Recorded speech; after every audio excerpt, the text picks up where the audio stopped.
자, 이 시간에는 재고자산 평가 추정 명세서부터 보도록 하겠습니다. 이 재고자산에 관련돼서는 이 평가 문제와 재고자산은 이제 일단은 이 재고자산 가정이 물량의 흐름의 가정이 있어야겠죠. 재고자산이 뭐 각각 다른 자산이라면 가정 자체가 필요가 없을 거예요. 다 개별법으로 해야 되겠지만 이 동종 같은 품질의 자산에 대량 생산되는 자산이라고 가정을 하는 거예요. 그러다 보니까 다 똑같이 생겼으니까 개별로 관리할 수는 없겠죠. 그러니까 그런 거에 대해서는 이제 이 가정을 둘 텐데 일단 선택할 수 있는 게 저가법과 그리고 원가법 중 둘 중에 하나를 선택할 수 있어요. 그러니까 저가법을 선택한 경우에는 평가 금액을 평가감이나 평가정 같은 걸 내용을 인식할 수 있지만 그렇지 않고 이제 원가법을 선택하는 경우에는 그 금액을 인식하면 안 되겠죠. 바로 이제 그 부인 대상이 되겠죠.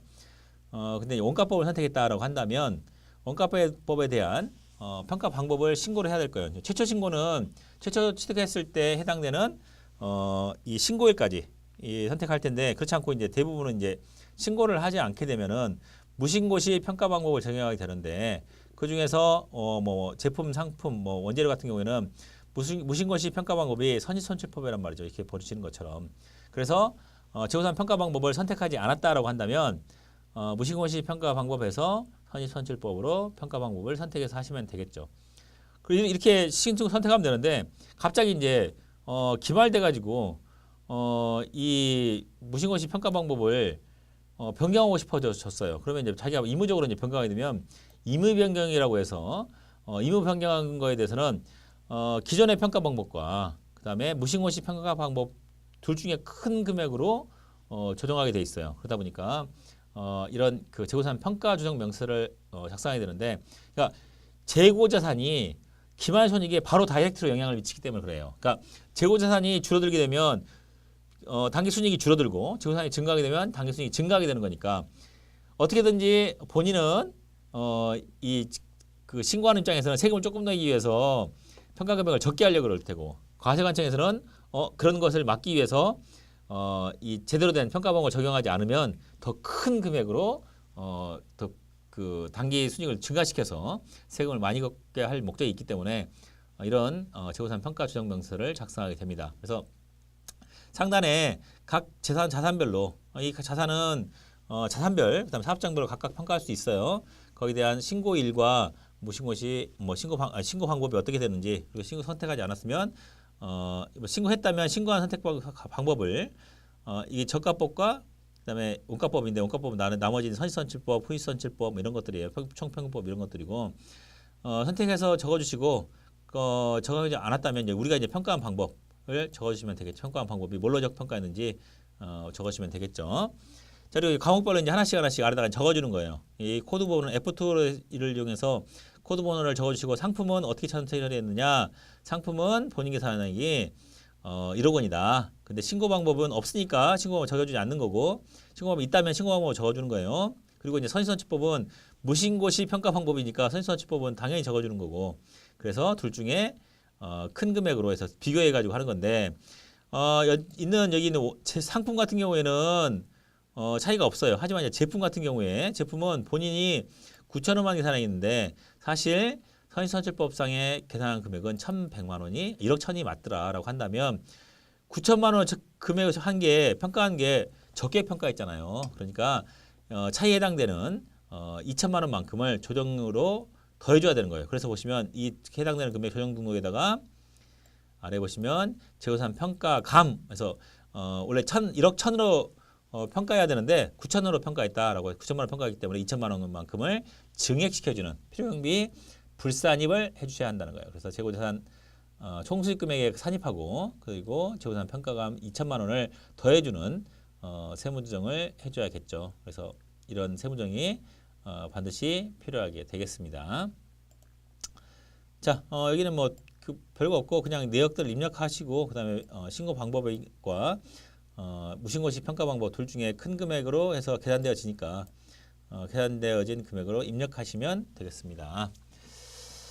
자, 그리고 난 다음에 이제 아래에는 제세공과금 조정명세가 있는데 이제 제세공과금 조정명세가 그 대부분 이제 규모가 작은 회사들 같은 경우에는 규정 사항이 여기서 많이 나오죠. 이제 여기는 각종 이 의무 불이행에 대한 가산세 내역들이 가산금이나 공과금에 대한 내역이 많기 때문에 일단은 기본적인 이 불러오기 하면 이제 계정 과목의 내용이 불러와지는데 기본적인 이제 그 세금과 공과금, 그러니까 617번, 517번부터 시작해가지고 817번까지 있는 세금과 공과금에 대한 내용이 불러와져요. 근데 거기 이외에 뭐 벌과금 같은 게 잡손실이랄지 뭐 다른 거에 들어가 있다면 여기 F4 보면 과목 추가가 있는데 과목 추가를 통해서 잡손실, 소득세 등을 불러와서 할 수 있다는 거예요. 그러니까 뭐 추가시킬 수 있는 거예요, 우리가. 그래서 추가시켜서 닫고 난 다음에 불러오기를 통해서 하면은 이런 내역들이 불러와져요.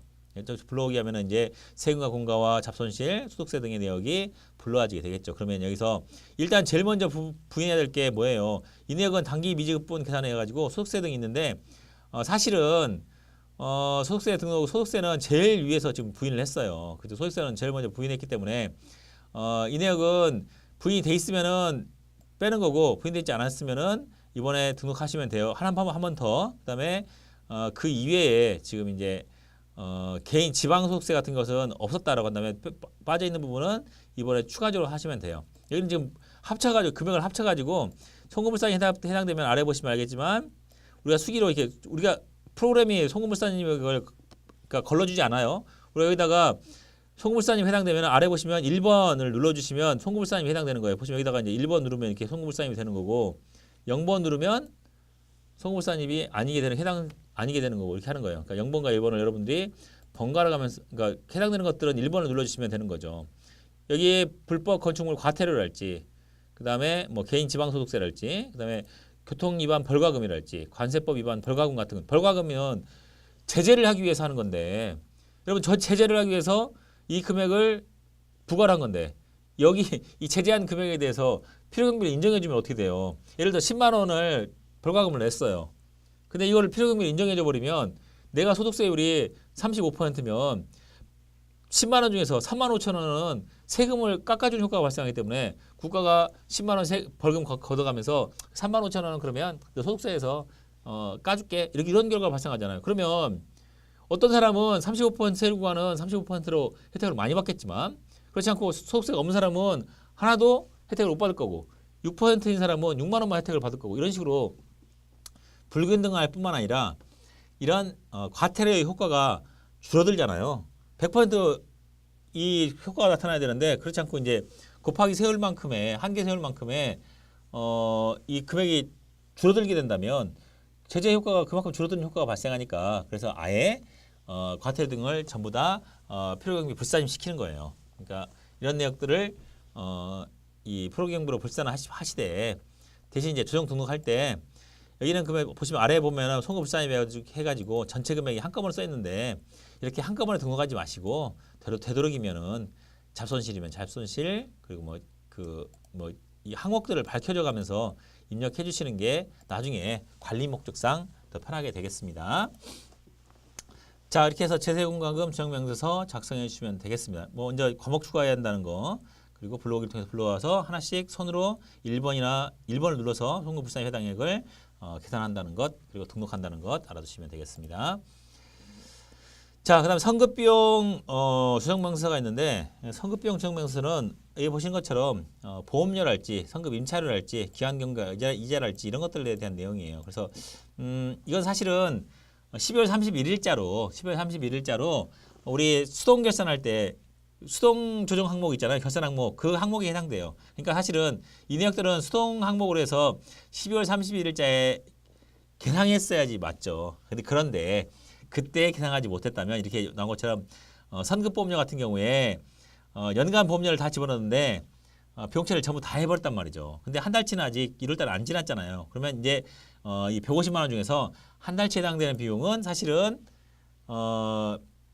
비용을 다 처리했으니까 그만큼은 비용을 빼고 선급비용, 선급보험료를 했어야 되는데 그렇게 하지 못했기 때문에 12월 31일자로 조정해서 수동 조정에서 빠졌다면 그 내역은 필요경비로 불산임 시켜라. 왜냐하면 이 해당 연도에 송금산입액이 아니기 때문에 그래요. 여기는 필요경비 불산입액은 다음에 반드시 기간이 경과했으니까 다음에 반드시 반대의 세무정이 있겠죠. 그런 내용이 되겠습니다. 그러니까 조정 내역 역시도 여기 마찬가지로 조정 내역을 등록하시되 이 내역은 전년도에 이제 이런 내역이 있으면 전년도 조정 내역 봐가지고 당해년도에 바로 반대의 세무정 해주셔야 돼요. 여기 지금